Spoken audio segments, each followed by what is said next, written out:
శ్రీమాత్రే నమ. జయ గురు దత్తాత్రేయ నమ. ఈ వీడియోలో మనం ఫిబ్రవరి 3వ తారీఖున మేషరాశిలో ఉన్నటువంటి గురువు అశ్విని నక్షత్రం నుంచి భరణి నక్షత్రంలోకి మారుతున్న సందర్భంగా. Hi, my name is Gautam and I actually stay in Markazgate itself. I had this back pain.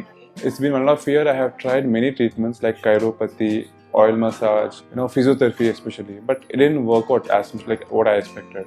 I strongly suggest homeopathy. You people can carry on with the homeopathy. Area Malkajgiri and doctor name is like Nagesha Rao and the clinic name is Neocare Homeopathy. సింహరాశి వారికి ఏ విధమైన శుభ ఫలితాలు రావడం జరుగుతుంది అన్న విషయాన్ని మనం ఈ వీడియోలో పరిశీలిద్దాం. శుక్ర గ్రహం ఈ సింహరాశి వారికి తృతీయ దశమాధిపతి. అంటే ప్రస్తుతం గురువు భరణి నక్షత్రంలోకి మారడం వల్ల మరి అతని యొక్క స్టార్ లార్డ్గా గురువు తన శుభ ఫలితాలని శుక్రగ్రహంతో కలిపి ఇవ్వడం జరుగుతుంది అన్నమాట. సో ఆ కారణం వల్ల మరి శుక్రుని యొక్క ఫలితాలు సింహరాశి వారికి దశమ భావం, తృతీయ భావం, అలాగే గురువు 5వ స్థానంలో ఉన్నాడు. శుక్రుడు 5వ స్థానంలో ఉండడం జరిగింది, గురువు 9వ స్థానంలో ఉండడం జరిగింది. అంటే ఒక అద్భుతమైనటువంటి రాజయోగాన్ని, ధనయోగాన్ని కూడా ఇవ్వడం జరిగింది. అంటే ఇక్కడ ఒక విధంగా చెప్పాలంటే దశమాధిపతిగా ఉన్నటువంటి శుక్రుడు పంచమ స్థాన సంచారం చేసినప్పుడు ఖచ్చితంగా జాతకుడికి ఉద్యోగ ఉపాధి అవకాశాల్లో మార్పు రావడం జరుగుతుంది. అలాగే శుక్రుడు 5లోకి వచ్చినప్పుడు ఇష్టమైన వారిని, ప్రేమించిన వారిని కలుసుకోవడం జరుగుతుంది. అలాగే వివాహానికి ఒక నిర్ణయం తీసుకోవడం కూడా జరుగుతుంది. అలాగే సంతాన విషయంలో అభివృద్ధి, లేదా మీ పిల్లలకి ఏమైనా శుభకార్యాలు జరగడం కానీ, పెళ్ళిళ్ళు జరగడం కానీ, మొత్తం మీద మరి ఈ గురువు యొక్క ప్రభావం, శుక్రుని యొక్క నక్షత్ర సంచారం జాతకుడికి కంపల్సరిగా మరి విదేశ ప్రయాణాలు, వివాహ వేడుకలు, పుణ్యక్షేత్రాలు దర్శించడం, జాతకుని యొక్క ప్రతిభకు తగిన గుర్తింపు రావడం, మనసులో ఉన్నటువంటి కోరికలు నెరవేరడం జరుగుతుంది. అంటే మొత్తం మీద వృత్తిలో మార్పు రావడం జరుగుతుంది. అలాగే తృతీయం అంటే స్నేహం చెప్తూ ఉంటుంది. అలాగే పంచమం అనేది ప్రేమ చెప్తుంది. మనల్ని అనుసరించేవాళ్ళు, మన అభిమానులు, ఫాలోవర్స్ చెప్తూ ఉంటారు. అందుకని మీకు పరిచయం ఉన్నటువంటి వాళ్ళతో మీరు మరి ప్రేమలో పడడం కూడా జరిగే అవకాశం ఉంది. తర్వాత పెళ్ళికి ఒక అంగీకారం రావడం కానీ జరుగుతుంది. అంటే ఒకవేళ వివాహ సంబంధాలు ప్రయత్నం చేస్తుంటే తెలుసున్న సర్కిల్లోనే, మీ యొక్క స్నేహితుల బంధువర్గంలోనే మీకు వివాహం కుదిరే అవకాశం ఉంది. అది అమ్మాయి అయితే అబ్బాయి, అబ్బాయి అయితే అమ్మాయి, మొత్తం మీద ఈ రెండు కూడా మీకు సహకరించే అవకాశం ఉన్నది. సో అలాగే గురువు కుజుని యొక్క ఫలితాలు ఇవ్వడం, ఆ కుజుడు ప్రస్తుతం 6వ స్థానంలో ఉచ్చలా ఉండడం జరిగింది. అంటే సింహరాశి వారికి ఇది ఒక గొప్ప విజయ అవకాశం అన్నమాట. శత్రువులపై విజయం, ఇంటర్వ్యూలో విజయం, ఉద్యోగంలో సక్సెస్సు, కోర్టు సమస్యల నుంచి బయటపడటం, రుణ సమస్యల నుంచి బయటపడటం జరుగుతుంది. ఇది ముఖ్యంగా ప్రభుత్వ ఉద్యోగులకి, రాజకీయ నాయకులకి, రియల్ ఎస్టేట్ రంగంలో ఉన్న వాళ్ళకి అనుకూలంగా ఉంటుంది.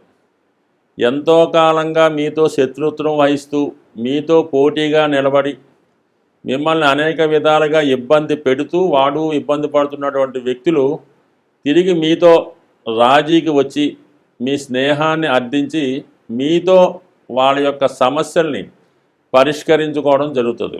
అంటే ఒక విధంగా చెప్పాలంటే చాలా కాలంగా విరోధ పార్టీలుగా ఉన్నటువంటి రాజకీయ నాయకులు ప్రస్తుతం ఒకే పార్టీలోకి వచ్చి కలిసి పోటీ చేయడం కూడా జరిగే అవకాశం ఉన్నది. సో ఈ విధంగా ఈ రాజకీయ రంగంలో ఉన్నటువంటి సింహరాశి వారికి శత్రువులతో మిత్రత్వం చేసి మరి విజయం సాధించే సూచనలు కూడా మరి ఈ సమయంలో మరి కనబడే అవకాశం ఉంది. ఇంచుమించుగా మరి ఈ కుజుడు 6వ స్థానంలో ఉండడం, అది ఉచ్చస్థితిలో ఉండడం 100% శత్రువుపై విజయ అవకాశాలు రావడం జరిగింది. అలాగే ఎవరి జన్మజాతకంలో అయితే కుజుడు 6వ స్థానంలో ఉంటాడో వాడితో శత్రుత్వం పెట్టుకొని నెగ్గినవాడు ఇప్పుడు వరకు కనబడటం, వాడికి వాడే నాశనం అవడం కానీ వీడితో పోటీకి వచ్చి నాశనం అవడం కానీ జరుగుతూ ఉంటుంది. సో అందువలన ఏంటంటే మరి శత్రువులపై విజయం, పోటీలో విజయం, ముఖ్యంగా ఇది క్రీడారంగంలో ఉన్న వాళ్ళకి కూడా మంచి అవకాశాలు రావడం జరిగింది. ఎవరైతే మరి ఉన్నత పదవి కొరకు ఆశిస్తున్నారో, అలాగే మొత్తం మీద గవర్నమెంట్ సర్వీస్ కోసం ప్రయత్నం చేస్తుంటారు. ఎక్కువగా సింహరాశి వాళ్ళు ఉంటే రాజకీయ రంగంలో ఉంటారు, లేదంటే స్వతంత్ర వృత్తుల్లో ఉంటారు, లేదంటే చాలామంది ఏంటంటే ఈ సివిల్స్, ఈ గ్రూప్ 1 ప్రభుత్వ ఉద్యోగానికి ప్రయత్నం చేస్తూ ఉంటారు. అటువంటి వారికి చాలామందికి ఏంటంటే వాళ్ళ స్థాయిని బట్టి చిన్న స్థాయి నుంచి పై స్థాయికి వెళ్ళడం అది జరుగుతుంటుంది. కానీ ఇప్పుడు ఉన్నటువంటి స్థితి ప్రకారం డైరెక్ట్గా అధికార హోదా వచ్చే అంత బలం ఉంది. అంటే కేవలం కుజుడినే ఇక్కడ తీసుకోక్కర్లేదు, అక్కడ ఉన్నటువంటి గురువు యొక్క డిపాజిటర్గా కుజుడు, అలాగే శుక్ర నక్షత్రంలో ఉండడం వల్ల ఆ ఫలితాన్ని, మరి పంచమం అనేది ఏంటంటే మనలో ఉన్నటువంటి కోరికలు నెరవేర్చడం జరుగుతూ ఉంటుంది. సో అందువలన ఏంటంటే ఇప్పుడు ప్రయత్నపూర్వకంగా మరి ప్రభుత్వ ఉద్యోగం రావాలన్నా, గవర్నమెంట్ డబ్బు ఎంజాయ్ చేయాలన్నా కూడా ఖచ్చితంగా కుజుడు బలంగా ఉండాలి, శుక్రుడు బలంగా ఉండాలి, గురువు బలంగా ఉండాలి. అటువంటి 3 గ్రహాలు ప్రస్తుతం అనుకూలంగా ఉండడం అన్నది జాతకుడికి పదవీ లాభం, అధికార యోగం అన్నది ఖచ్చితంగా ఉన్నది. అలాగే పంచమంలో ఉన్నటువంటి శుక్రుడి మీద శుక్రుడు ఉండడం వల్ల జనాకర్షణ ఎక్కువగా ఉంటుంది. అంటే మనం అడగకుండానే మనకి ఫాలోవర్స్గా, శిష్యులుగా అనేక మంది చేరుతూ ఉంటారు. ముఖ్యంగా స్త్రీల యొక్క అభిమానానికి పాత్రుడవుతాడు వాడు. స్త్రీల యొక్క ఫాలోయింగ్ ఉంటే ఆటోమేటిక్గా మిగతా వాళ్ళ ఫాలోయింగ్ కూడా ఉంటుంది. సో అందువలన ఈ యొక్క కాంబినేషను మొత్తం మీద చాలా అదృష్టకరంగా ఉంది. అటు ఉద్యోగస్తులకి, అటు వివాహాన్ని ఆశించే బ్రహ్మచారులకి, అలాగే జీవితంలో పైకి వద్దాం అనుకున్న వాళ్ళకి చాలా అద్భుత అవకాశం ఏర్పడింది. బట్ ఏదైనా ఈ అవకాశాన్ని సద్వినియోగం చేసుకునే వాళ్ళు కంపల్సరిగా సూర్య భగవాన్ని ఆరాధన, ప్రతిరోజు సూర్య నమస్కారం, ఆదిత్య హృదయ పారాయణ, ప్రతి మంగళవారం హనుమాన్ టెంపుల్ దర్శనం చేసుకొని హనుమాన్ పూజించుకోవడం వల్ల ఈ మిగతా గ్రహాలన్నీ కూడా యాక్టివేట్ అయ్యి ప్రస్తుతం ఉన్న స్థితి జాతకుడికి ఒక 2 నెలల పాటు ఈ విధంగా ఉండే అవకాశం ఉంటుంది. కాబట్టి రాబోయే 2 నెలల్లో ఏదో ఒక అద్భుత విజయాన్ని ఈ జాతకులు పొందే అవకాశం ఉంటుంది. స్వస్తి.